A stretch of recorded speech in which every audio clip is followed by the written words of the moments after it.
Hi guys, and welcome to my first ever YouTube video. My name is Christy. I am the founder of Loste False Nails. I started my business 3 years ago and somehow she's still going, and we're about to relaunch with some really exciting new products. I also work at a university helping students to start and scale businesses. So I have a good mix of experience working with entrepreneurs from all sectors. And this first video, I'm going to be answering the question that I get asked a lot, which is how I started my business. So when I had the idea of making this video, I was like, I could just ramble on forever about how I started my business, but I don't think it's that useful. So what I'm going to do is break it down into 4 sections. These are 4 sections where I really had to learn a lot, and there's a lot of things I wish I knew before I got started that I am going to share with you guys. So the first one is your USP, your target customer, and your brand identity. I've grouped these together. I will explain why when I get there. The second one is sourcing your products and finding suppliers. I could make a whole series about this, but I will speed run through what I think you guys need to know. The third one is setting up your website. I'm going to share some tips that I think will really help you. And the fourth one is your marketing and your sales funnels. So the first thing you need to define is your USP, and this is your unique selling point. So it's what makes your product different from any other product on the market. So why are people buying your product and not other people's products? So for example, with Loste False Nails, my nails are reusable. This is one of the main selling points. And it's the reason why so many of my customers love my nails, is because they get cost per wear and they're also really amazing quality. So they're super hard wearing and they can reapply them as many times as they want to. The second USP of Loste False Nails was that it was more luxurious. So I was looking at other products in the market and I was like, the packaging's really cheap, it's really boring, it doesn't really look as aesthetic or as on trend as other products that have been completely reimagined. So I was like, I feel like this is really missing in the space.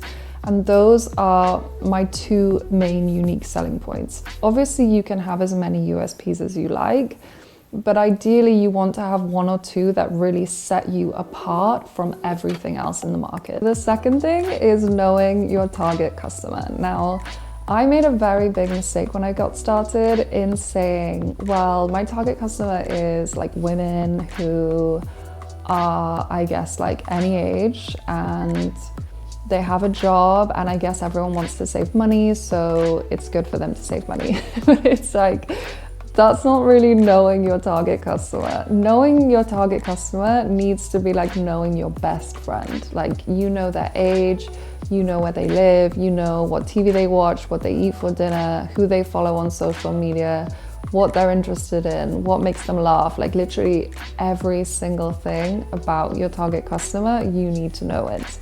It's so important because it can really make or break your business, your marketing strategy, everything. Like, if you don't know who you're talking to and you don't know what they're interested in, how are you going to sell to them? Like, it just doesn't make any sense. Something as well, which I want to mention, which I think is really important, is when I started my business, I had a completely different idea of my customer. So I remember one of my suppliers offered me sticky tabs, and I was like, I'm not doing sticky tabs. Like, my nails are super high quality. They are, you know, supposed to rival the salons. So I want people to apply them with glue so that they last a really long time. Like, why would people want to wear nails for 3 days? Like, it doesn't make any sense. But actually, when I looked into who was wearing false nails, who was buying my products in the beginning when I just got started, it was a lot of healthcare professionals that couldn't wear nails to work. So they were looking for nails that they could literally wear to a wedding, for a night out, at the weekend. And they loved using sticky tabs because they could just put the nails on and peel them off. And when I launched my sticky tabs, it did so well. And I was like, wow, like if I hadn't have listened to my customers, if I hadn't have really deep dived into my customers, I would have missed out on this massive opportunity. If you're really struggling to get started with this, you can go on Reddit, you can go on Facebook groups, you can do surveys. Like, you need to get out there, ask the questions, get to know people.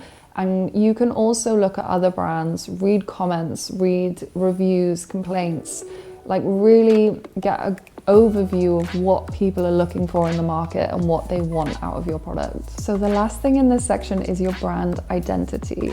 This is how your brand looks, how it feels, and how you want people to see your brand. So it covers everything from fonts, tone of voice, color schemes, branding, packaging, everything. And it's really like the blueprint for your business. So everything you do, from your social media to your website to your products, it will come from this kind of like master deck of aesthetics, of tone of voice, of everything, so that across all of your platforms, whether that's social media, your website, if you're in stores, if you're doing events, they all have the same theme, they all feel the same, and people can instantly recognize that it's your brand. Getting your brand identity down is also really important because, say for example, if I work with a photographer or a graphic designer or even influencers, I will send them my brand pack and I'm like, this is what the business is, this is what we're about, and this is the story that I want you to tell. If you are struggling to create your brand identity, or if you're just not really sure where to get started, I would recommend going on Canva. They have so many PDFs that you can edit. And then you can also go on Pinterest, or maybe Behance is another really good one, where they have loads of examples of brand identities. Obviously, you don't want to copy another brand identity, but it's just getting an idea of how people lay this out in a way that's really easy to understand. So let's move on to the next section, which is sourcing products and suppliers. So I could make a 5-hour video about this section because there's been times when it's just taken over my whole life. It is hard work. It takes a lot of research and a lot of dedication, and you just have to keep going, keep meeting people, keep researching, keep finding new ways and new avenues, because when you're working with product, it's really difficult. Like if you think of the big brands, there are people whose job it is purely to source products. So as a small business, it's very tricky. It's also tricky to find people that do smaller MOQs. So when you're getting started, I mean, for most people, you don't want to order like 100,000 products because you just want to test the market first. So finding those kind of sweet spot suppliers that can make great quality products, but that you don't have to order thousands of is tricky to find, but it's definitely possible. So I'm gonna give you a few like pointers of where to get started that I kind of wish I knew in the beginning. So first of all, you want to start by researching. Research as many different suppliers as you possibly can. And what I would recommend doing, which I do now but I didn't at the start, is starting a spreadsheet. So every time you find a supplier, put their name, a contact, their website, what they make. If you get any samples, add pictures of the samples, prices, everything, because that will become kind of a database. Because even if there's products that you don't necessarily want to buy now, you don't know in the future, maybe you might want to pivot your business in a different way and you've found this contact. So just keep hold of all of this information. I would start by looking on kind of like Google, just Google, like say if you wanted to make face mask suppliers. This is what I did with false nails. I just went on Google, started looking at factories, emailing factories, asking them what they made, how it worked, etc. You can then go on things like Alibaba, Faire, any wholesale platforms, and find out kind of suppliers from there. The other thing that I think is really, really good to do is to go to trade shows. Like most of the tickets aren't that expensive if you're just visiting because they want loads of people to go. There's one, I think it's Cosmoprof, which is for beauty. There's loads in London for beauty, and you just go, you meet the people that work in the factory, you can get real samples, you can see the products in real life. And it's probably easier than trying to Google, but obviously it's just time dependent if you can get to one of these trade shows. My second tip is to always order samples. Do not buy any products ever without a sample. There are a lot of factories that take really beautiful, amazing pictures of their products.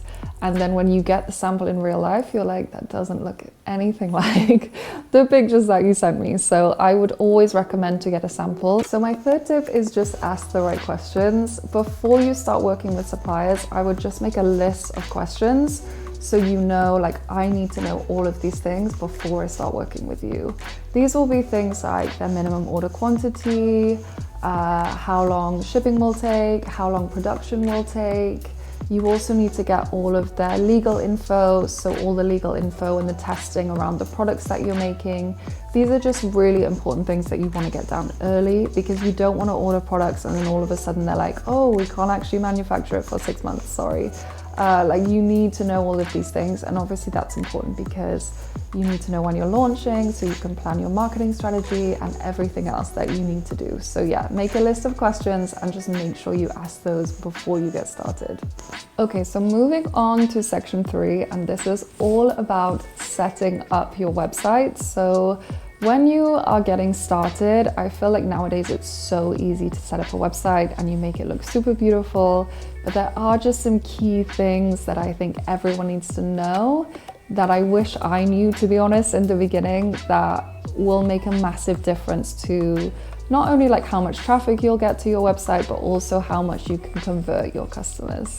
So my first tip is choose the right platform. And the reason I'm saying this is because I have a lot of friends that started beauty businesses and they made their website on like Wix or WordPress, and there is absolutely nothing wrong with those platforms, but I think they all kind of slowly migrated to Shopify just because it's built more for selling products. It's easier to customize and it has a lot of integrations like with your shipping, etc., that I'm sure other platforms do, but it's just much more streamlined and I find it so much easier. So I think for me, when I started, I was like, I want to sell products, so I'm gonna get a Shopify website because it just makes sense.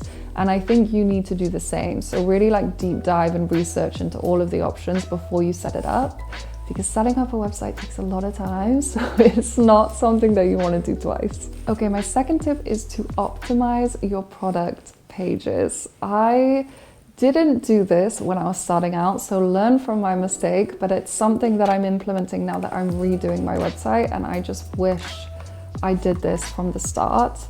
What this basically means is that you are adding all of your USPs and all of the amazing things about your product to the product page, so that when people land on the page, it really encourages them to buy your products.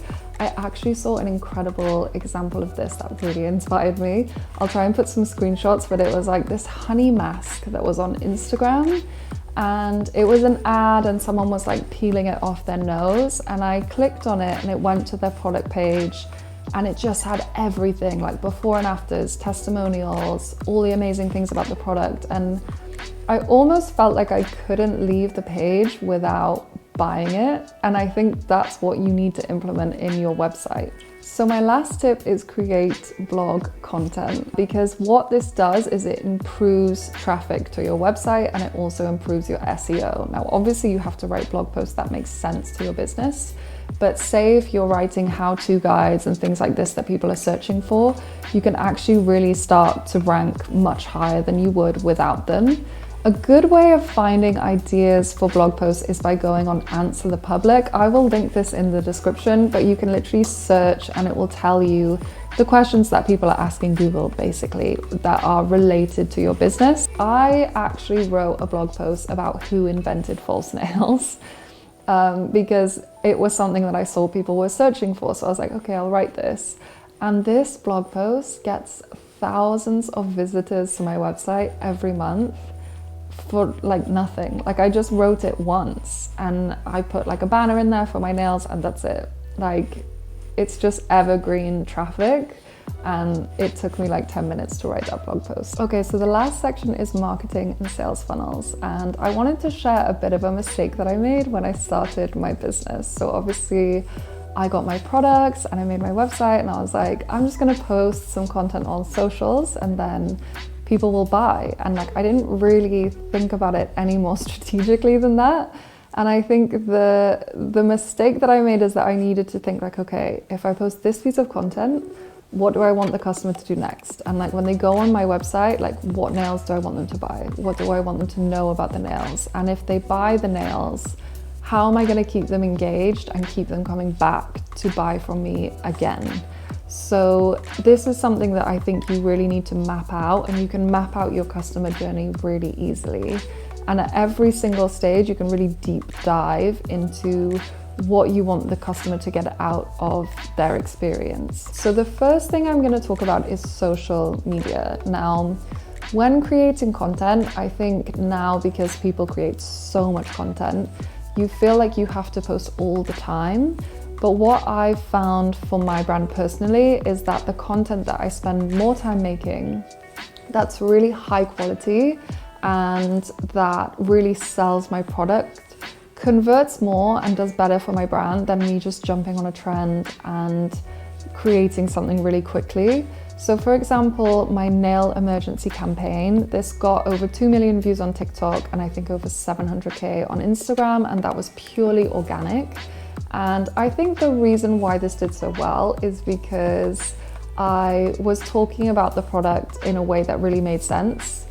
The concept of the video of like tearing off nails in a hurry was kind of like relative to how quick and easy it is to apply my nails.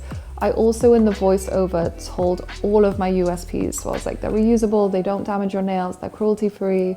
You can put them on with my sticky tabs for like 24 hours and peel them off again. So like all these things that I wanted people to know. And this video sold out my website in like 2 days. Whereas I've posted some content that's like trend, like that everyone else is posting, that wasn't very good quality. I made it super quickly and it didn't do anything. And I think when you're first starting out, you really want to get ROI on your content because it takes so much time and effort that you really want to make sure it's doing something for your business. So whenever you are making social media content, always revert back to your USPs and your target customer every single time. Like everything you make, every piece of content needs to be made for them. It needs to solve the problem that they're looking to have solved by your product. It needs to entertain them or engage them. But if your content is just trend focused and it doesn't resonate with your target customer at all, there is no point in making it. So let's talk about email. Now, email is so important and you want to get people subscribed to your email as soon as possible. Most of the time, email is the highest converting platform, so more highly converting than social media, because most of the people signing up are already interested in your business. Otherwise, they wouldn't have signed up. So it's essentially your job to just convert them with really great content. The other thing about email is that you can set up automations across loads of different points in the customer journey so that it makes your life easier, but it's also a really great way of engaging and converting your customers. So for example, when people sign up to my newsletter, I will send them some cool info about the brand, a discount code, some of the best sellers, some of the things that are trending that I think they might be interested in. Then when they buy my nails, I send them like obviously a thank you email, but it has tutorials. So like everything they need to know about using and reusing the product. I send them my socials and like, come and follow us, like tag us in your video. Like I'd love to know what you think of the nails. And then we also have abandoned carts. So if people get to the cart stage and they don't check out, we send them a nice email just being like, you didn't buy your nails, like why didn't you buy your nails? Would you like a discount? Or like, this is what you need to know about the nails in case you missed it. And that's actually a really great way of capturing like lost sales. So email is something that you really need to tap into. And for the most part, it's really easy. Like I feel like anyone can set up these automations. Anyone can come up with an engaging story for their email marketing. So it's something that you really want to utilize. And it's also something that's evergreen, because as your subscriber list grows, you have more and more like a bigger pool of people that you can tap into with your new products or your new sales or your launches. So that is it for all of the steps. I hope you guys found this useful and that if you're interested in starting a product-based business, that it's given you a place to start. If there's anything you want me to go over in more detail, let me know in the comments. I'm more than happy to make another video where I can kind of deep dive into some of these topics. And if you found it useful, please subscribe and I will see you in the next video.